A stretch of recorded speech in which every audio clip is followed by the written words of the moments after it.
This is the Rokinon or Samyang 14mm f2.8 autofocus lens for the Canon RF mount system, and this is the first third-party lens for the RF mount system. As you may know, Canon's been coming out with a lot of new lenses, but the RF mount is still relatively new, so compared to the EF mount or Sony's E mount, the lens options are still quite limited. And when I first heard that there's going to be more third-party lenses coming out this year for the RF mount system, I thought I'll be seeing more commonly used focal lengths like 35, 50, or 85, but this is what we have for now. 14mm isn't the most commonly used focal length, but for landscape and architecture or real estate photographers, it's a very useful lens. Especially if you do a lot of interior shots or nighttime photography, the 2.8 aperture is a huge bonus. And what makes this lens so exciting right now is the fact that the only alternative for this right now is the 15-35 2.8 that I reviewed a few weeks ago,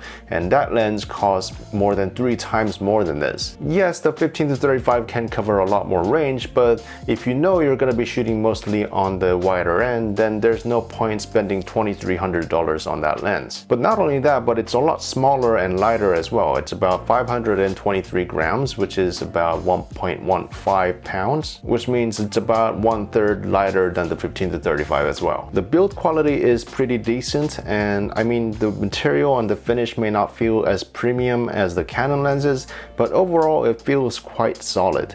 I couldn't find any information about weather sealing on this lens, but it does have the rubber gasket for additional protection against moisture and dust. On the body, there's the auto and manual focus switch and the focus ring. If you're used to using the control ring on the RF mount lenses, that's missing on this lens, and I personally never used that, so it doesn't really matter to me. So for $700, this is a great, cheaper and lighter and smaller alternative for the 15-35, and I've been playing around with this lens for the past few weeks, and what really surprised me were the image quality and its autofocus performance. When I compare it side by side with the 15-35, which is like the gold standard when it comes to image quality and autofocus, apart from the tiny bit of difference in the focal length, there's virtually no difference in sharpness and color.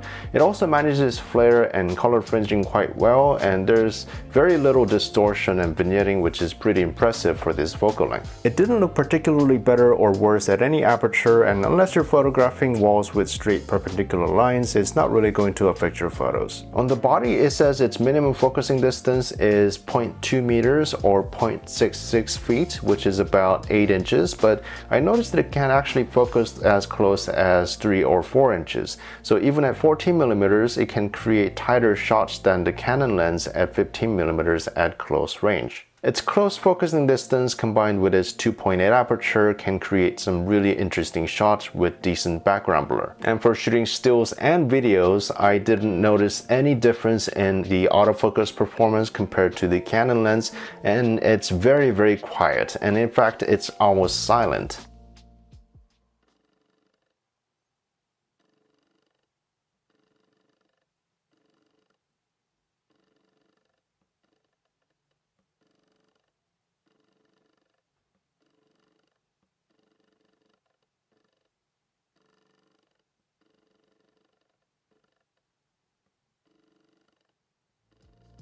I usually mostly focus on photography than video on this channel, but this is actually a great vlogging lens.